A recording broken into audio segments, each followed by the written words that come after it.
Bapak Ibu jemaat yang dikasihi Tuhan kita Yesus Kristus, selamat pagi, Shalom. Puji Tuhan, pada pagi hari ini kita bisa kembali berjumpa dan bersama-sama kita beribadah dalam suasana sukacita iman kita penuh karena rahmat Tuhan. Amin. Bapak Ibu jemaat yang terkasih,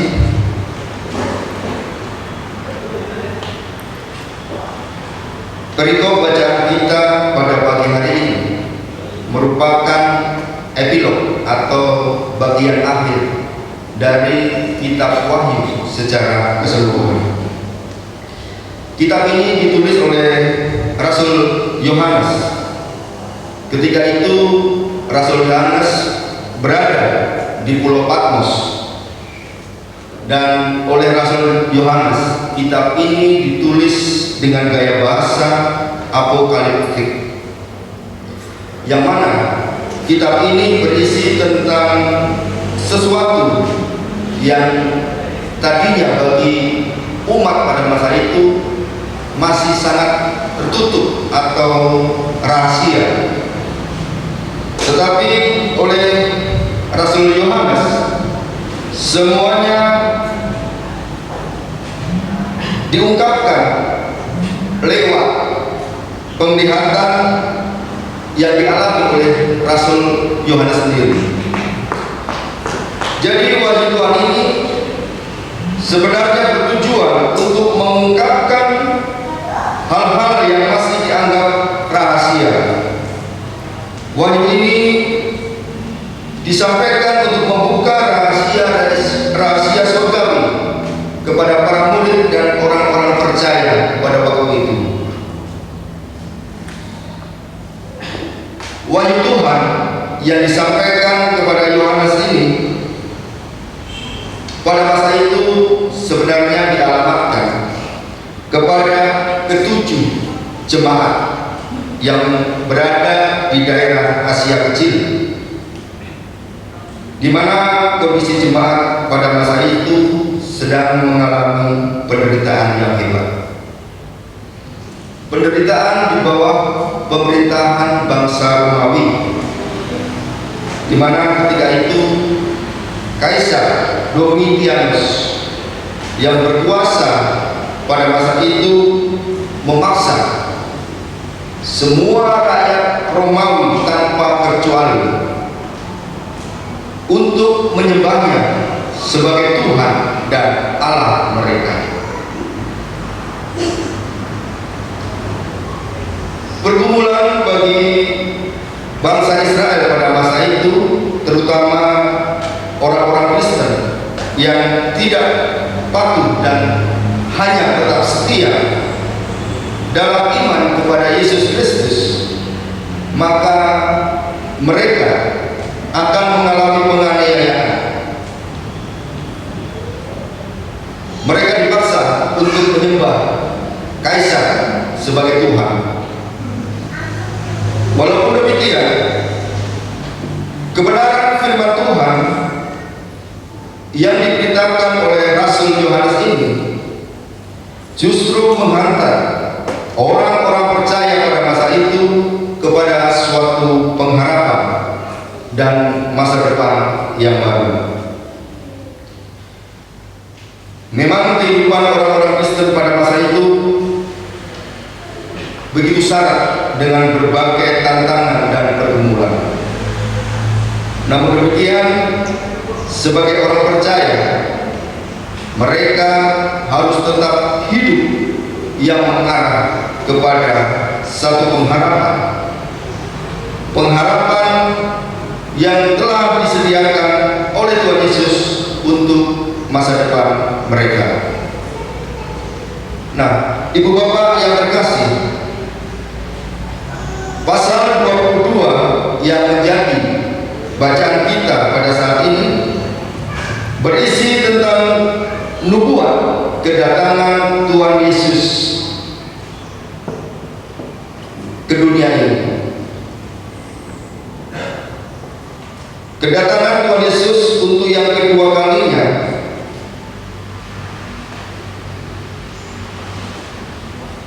Kira-kira bagaimana perasaan Bapak Ibu sekalian ketika mendengar kabar bahwa Tuhan Yesus akan datang ke dunia ini untuk yang kedua kalinya? Tuhan Yesus datang yang pertama untuk menyelamatkan umat dari dosa-dosa yang kita alami.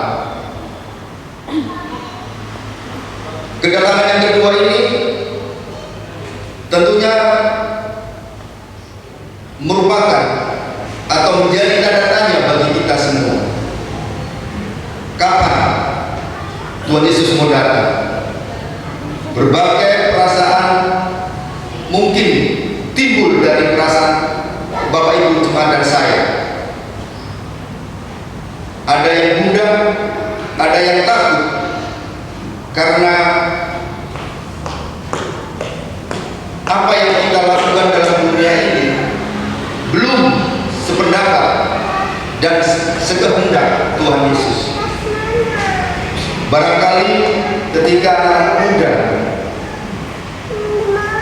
masih meniti karirnya dan baru mencapai karir, begitu mendengar kedatangan Tuhan Yesus, mereka berkata, waduh, saat ini saya masih menikmatinya karir saya, kenapa harus secepat itu Tuhan Yesus menjemput saya? Itu mungkin perasaan yang salah satu perasaan yang timbul dalam diri kita. Namun Bapak Ibu, kedatangan untuk yang kedua kalinya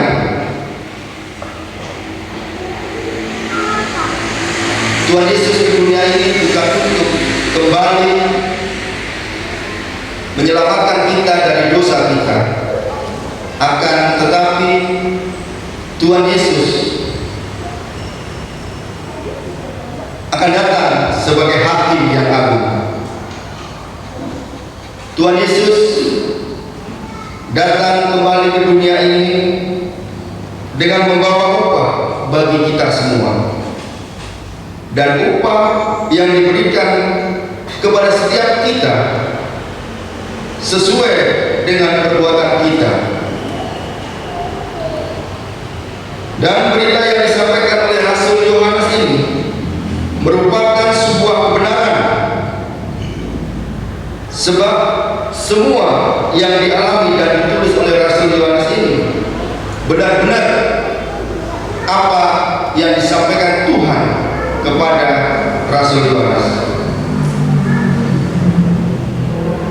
Tuhan juga yang pada masa itu mengutus malaikat-malaikatnya untuk menunjukkan kepada hamba-hambanya, termasuk Rasul Yohanes, tentang apa yang harus segera terjadi pada masa ini.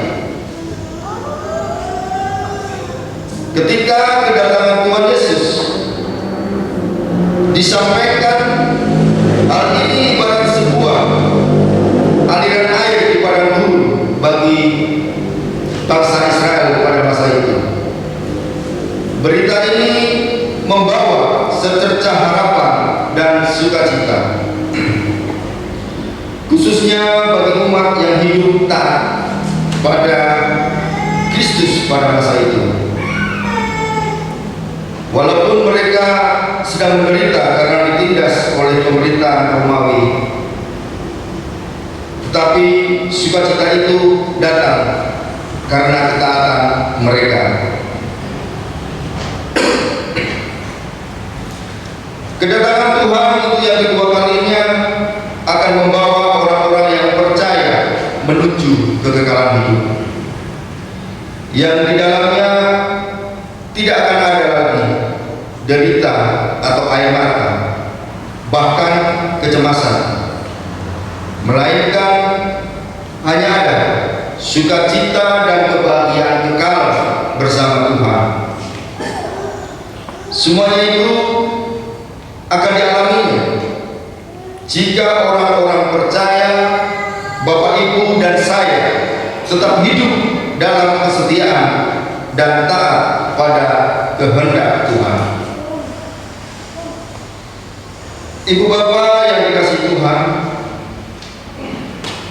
berita sukacita dan penuh dengan harapan ini tidak hanya dinubuatkan kepada bangsa Israel, tetapi juga dinubuatkan kepada kita yang ada pada saat ini.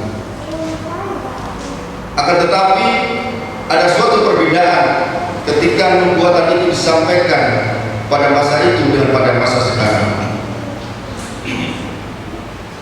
Apa yang terjadi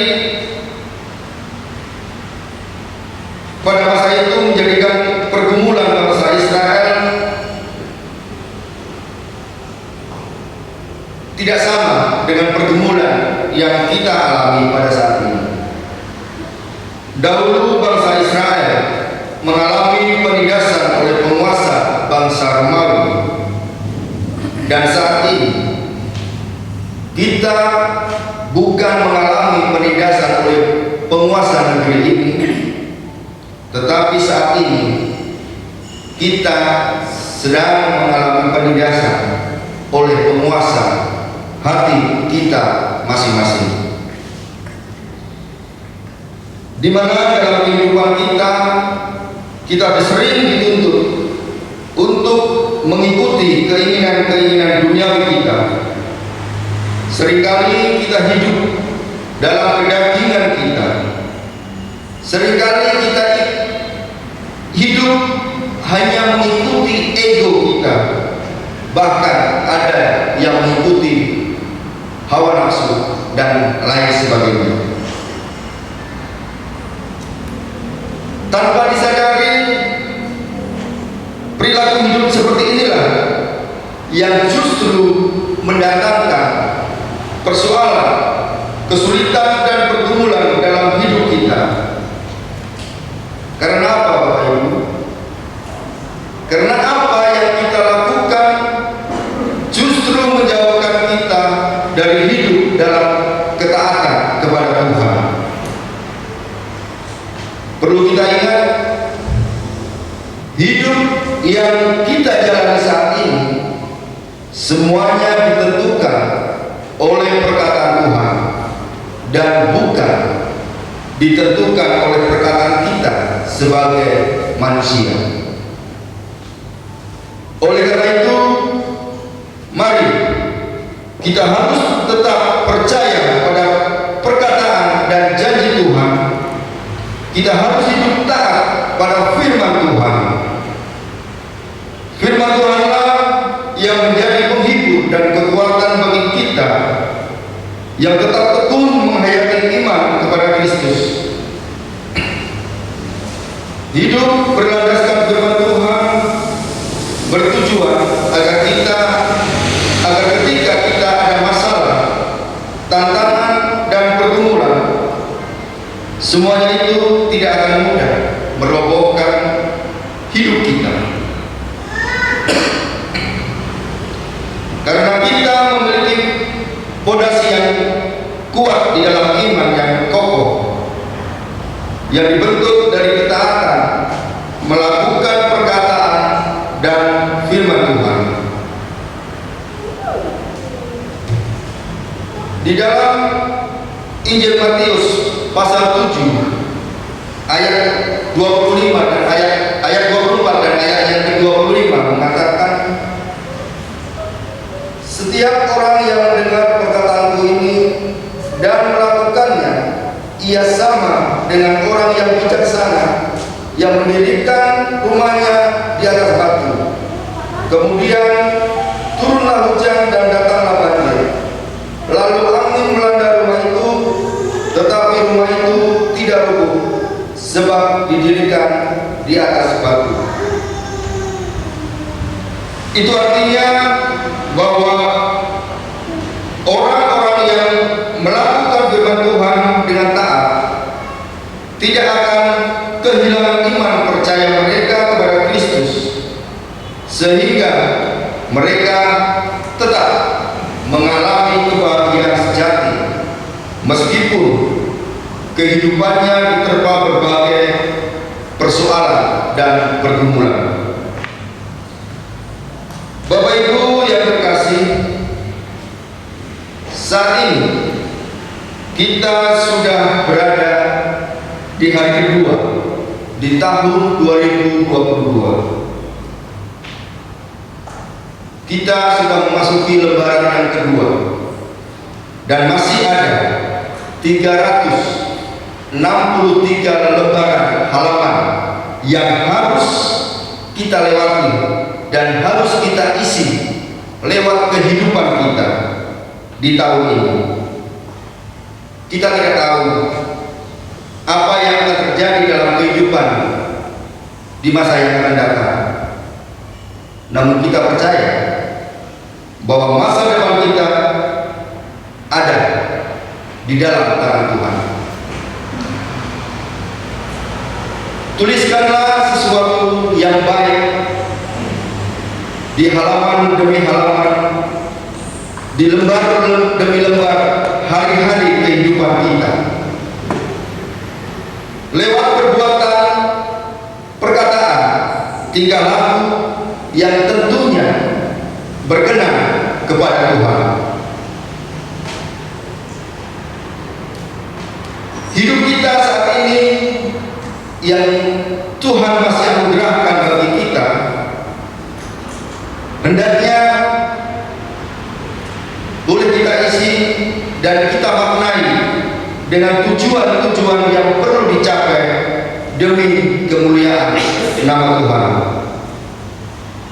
Mari Bapak Ibu, kita terus berupaya untuk selalu memberikan yang terbaik kepada Tuhan.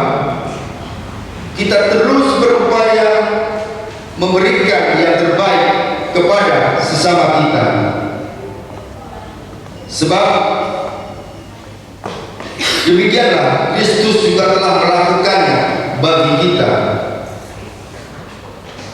Marilah kita selalu setia hidup beriman kepada Kristus dengan taat melakukan segala perkataannya,